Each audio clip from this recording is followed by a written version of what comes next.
చేగుంట మండల కేంద్రంలోని స్థానిక తహసీల్దార్ కార్యాలయంలో ఏర్పాటు చేసిన మీడియా సమావేశంలో తహసీల్దార్ శ్రీకాంత్ మాట్లాడుతూ మండలంలో యూరియా కొరత లేదని మొదటి దఫా తీసుకోవాల్సిన యూరియా కంటే కూడా రైతులు ఎక్కువ మొత్తంలో తీసుకుని వారి ఇళ్లలో నిల్వ ఉంచుకోవడంతోనే కృత్రిమ కొరత ఏర్పడుతుందని రైతులు ఎవరు కూడా యూరియా కోసం ఆందోళన చెందకూడదని తెలిపారు.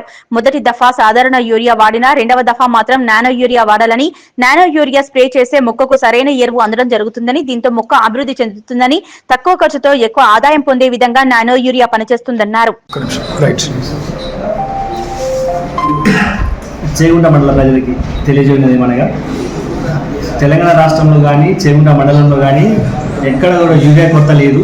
కానీ రైతులు అనవసరంగా వచ్చేల కొనాల్సింది కూడా ఇప్పుడే కొనుక్కొని పెట్టుకోవడం వల్ల కృత్రిమ కొరత సృష్టించబడుతుంది. కాబట్టి వచ్చిన కూడా సరఫరా ఉంటుంది, కావాల్సిన యూరియా అందుబాటులో ఉంటుంది. ఇన్ కేసు దొరకని పక్షంలో నానో యూరియా కూడా అవైలబుల్ ఉంది. దాంట్లో మీరు సెకండ్ డోస్, థర్డ్ డోస్ ఏదైనా వాడుకోవచ్చు. రెండింటికి కూడా సేమ్ ఫలితాలు ఉంటాయి.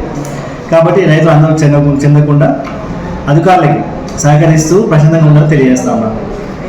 నానో ద్వారా మామూలుగా మనం యూరియా వేస్తే మనం వేస్తున్న యూరియాలో 70% వేస్ట్ అవుతూ ఒక 30% మాత్రమే మొక్క వాడుకుంటుంది.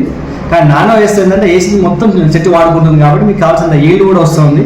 కాబట్టి మన దాంతోపాటుగా రైతుకు ఒక బస్తా కావాలంటే సుమారు 300 రూపాయలు ఖర్చు అవుతూ ఉంది. కానీ నానో యూరియాతో ఒక బాటిల్ 200 రూపాయల బాటిల్తో ఎకరా వరకు మనం కొట్టుకోవచ్చు.